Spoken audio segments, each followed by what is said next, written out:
Welcome to the PACT Partners at Care Transitions cluster randomised control trial of the Your Care Needs You intervention. The PACT study has been going since 2017 and has involved 6 stages. We've now got to the 6th and final stage of this programme of research where we're testing out the intervention. Overall, the whole programme is about trying to improve the experience and safety of care transitions for older people. And when we talk about care transitions, we're talking about the transitional period between being in hospital and going back to your own home. And when we talk about older people, we're talking about patients aged 75 years and older. The intervention that we've developed has been co-designed in one of the stages of our project. And the intervention is called Your Care Needs You, and it's about preparing in hospital to manage at home. So just a bit of background for you. Why do we use the term transitions? When we first started out on this project, we thought the use of the term transitions was really semantics in some respects, and we found when we talked to staff that often the word was used interchangeably with discharge. And really what we want to do here is to highlight the difference between what we understand as transitions and what discharge is. So on this particular diagram, what we're trying to show you is that discharge is a particular point in time. So that little red block in the middle there is that point in time. And the transitional period is really the period that spans the lead up to that point in discharge, from the point when hospital staff are fairly reassured that this patient will return back to their own homes, and when they start having conversations with patients. So there's a planning period for the discharge, and then after that there's the period when the patient is back home, when they're restarting their care and support, when they're trying to gain confidence in moving around their own home, and when they're trying to re-establish a routine. And this period, particularly the early period, can be quite tricky for patients. So the little squiggly line that you see next to the red block really represents the very early period post-discharge, when patients are most anxious and probably most lost. And this is the period very often when patients have the highest risk of being readmitted to hospital as an avoidable unplanned readmission. And we see this whole period of the estimated discharge date and the conversations about going home right up to, for example, 30 days post-discharge as being the transitional period. So it's much broader than discharge. So what really is discharge, and what's its significance? Before going into hospital, patients often manage their own care. So you and I would, if we've spot a problem or we're concerned about something, we might Google it. We might go down to the pharmacy and see what we can get for over the counter. We might speak to a relative. We might phone up the GP and make an appointment. We manage our own medicines on a daily basis, and we manage our own fitness. But basically what happens when a patient becomes ill to the point that they can't manage those things, they are admitted to hospital. And at that point in time, our observations and our interviews tell us that basically what happens is that patients hand themselves over wholesale to the hospital system. What that basically means is that medications are handed over to the hospital staff. You're often put in your nightwear. You don't determine when lights are switched off. You don't determine when you have your meals. You don't determine the temperature. You often have to ask if you're okay to go to the toilet. So actually what happens wholesale is that patients hand themselves and their autonomy over to the hospital system. And to some extent that there's a tacit agreement between hospital staff and patients that this is the way it's done. But actually there are risks attached to this, which is that there's such an imbalance in power that patients become passive receivers of care during their hospital stay. And in actual fact, this is made worse by the way that care is delivered, often not close to the bedside. So actually, what patients get to see of their care is whatever contact they have with any staff over short periods of time. And what happens is that patients often feel they are very grateful to hospital staff for making them better. And they are aware that hospital staff are very, very busy, and they want to be a good patient. So they find it very difficult to ask questions and interrupt staff when they see they're busy. So this all adds to this concept of being a passive receiver of care. The problem is that whenever patients are being discharged, they are basically handed responsibility for their care back to them, and this happens very suddenly. the real problem for this is that being a passive receiver of care means that they haven't kept on board with all the things they would normally do. So they might lose their skills around, for example, their manual dexterity in terms of opening medication. And this is particularly relevant for older people. Medications will have changed, and those conversations as they've gone along in the hospital stay might not have happened. And they might not have moved around in hospital much, so they'll have lost some muscle strength. So by the time they're discharged back home very suddenly, and they're handed back responsibility for their care, they are actually disadvantaged in two ways. Not only have they lost their skill set and their knowledge, but they're also probably pretty much under the weather. They've been made medically fit for discharge, but this isn't the same as being fully rehabilitated as might have been in the past.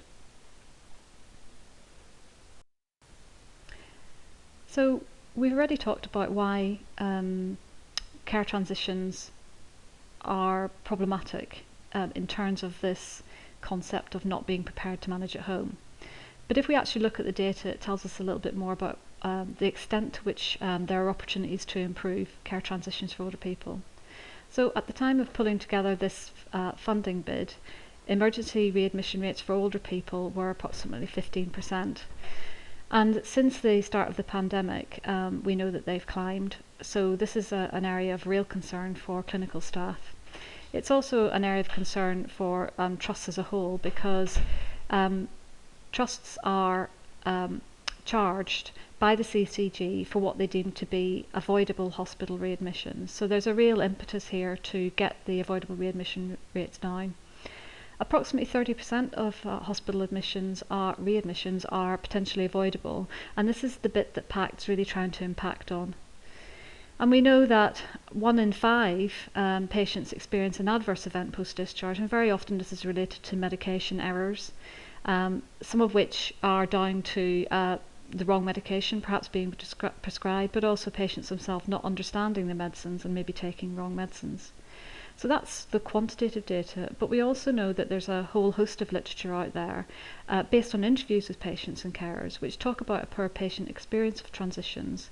Now, the interesting dilemma is that patients are actually, in these interviews, very grateful for the care that they've received from hospital staff, from caring staff who have made them better and made them feel safe. But actually, up against that is this confusion, I guess, around why patients don't feel they have the right information, why they don't understand their medications, why appointments that have been promised don't turn up, and then not knowing what to do about these. So we know from interview data and quantitative data that there is a real opportunity here to improve care transitions, and we want to impact on not only the avoidable readmissions but also the patient experience and safety. So that's the national data and the international data. What if we look at the data more locally? Well, what we've actually done is we've looked at the National Adult Inpatient Survey data from 2019. And this survey is done annually, and it involves usually around 80,000 patients per year in England. And what we've done is we've looked at the questions in the National Adult Inpatient Survey data that relate specifically to transitions. And we've looked at those for each of the sites that's involved in the PACT trial. What we've done is we've provided you with a couple of examples. So one of the questions in the National Adult Inpatient Survey data is, when you left hospital, did you know what would happen next with your care? And in looking at this graph, what you really want to look at is the green dashed line and the red dashed line. So the green dashed line represents the best performing trust in England for this particular question, and the red line represents the trust that's performed least well. And what you can see for each of the sites that's taking part in the PACT trial, there's an opportunity to reach further up to that green line for this particular question. And we think that with the intervention we've developed that targets specifically this sort of thing, there's an opportunity to improve the National Adult Inpatient Survey data for the trusts. And again, looking at another question, before you left hospital, were you given any written or printed information about what you should or should not do after leaving hospital? And again, you can see for the majority of sites that there's an opportunity to improve. Of course, some of this data depends on the demographics of the population that's being served. So there is obviously variability in that across the sites, but for the vast majority of sites there is an opportunity to improve. This data isn't necessarily restricted to the over 75s, it probably does include some older patients, and it also doesn't drill down to the ward level data, but as a piece of information that gets as close as possible to the wards that are taking part. The site-specific data gives us enough clarity and enough understanding that these opportunities exist to improve care transitions. So, getting on to the basis for our intervention before we introduce it to you. Thinking back to our previous slide, we talk about the discharge as being a handover of care to patients. So, instead of just thinking about it as being a handover of care to healthcare professionals, we want to think about it to patients. And if we consider seriously that this is a handover of care to patients, and that those patients themselves, while being medically fit, aren't quite fully recuperated and are still a bit under the weather, but also have lost some of their skills, we're actually handing over care to people who aren't prepared. And what we're proposing for this intervention is, can we get patients fit for transition? i.e., can we get them ready to manage at home? So we've already talked about what medically fit for discharge is, and that is incredibly important. But we think there's an opportunity for these two things to coexist. So getting somebody fit for transitions, thinking just beyond that discharge point, getting to be the best version of themselves for managing at home, coexisting with being medically fit for discharge. And how do we think they can happen? Well, our best educated guess from all of the research that we've looked at and from our own research within this programme of research is that we think there's an opportunity to involve patients more in their care during their hospital stay, so that they know more and they can do more, so that when they go home they're better prepared for that period of time. So this is what the intervention does. The Your Care Needs You heading, if you like, for the intervention is really a call to action for patients, to shift them from that very accepted passive receiver of care into somebody that's more actively involved. And this isn't intuitive, which is why we need something to help nudge patients to plan for that period, to plan for going home. So this could have targeted any things, but we identified 4 key things by interviewing with patients, care mapping, interviewing with staff. We identified 4 key activities that patients actively do when they are at home before they're admitted, and often try and take up when they get back home. So the 4 key things are understanding health and well-being, retaining physical condition, including strength, retaining knowledge and capability for taking medicines, and having an accurate understanding of what to do basically when you go home. And for this we've developed and co-designed some things for patients. So the patient-facing booklet, which supports patients to ask questions and gets them thinking about why it's important to prepare for going home. We've developed a short film, and this is available online. And this really, I suppose, supports the booklet for people maybe who aren't able to read or don't feel like reading. This is a film which really comes from our interviews with patients, so it's derived from patient interview data. We also have an advice sheet for managing at home, and this will be tailored to the wards. And we have posters advertising that things like you can get up and moving if you ask staff, just reinforcing the need to do more and know more, and giving patients permission to be able to do that.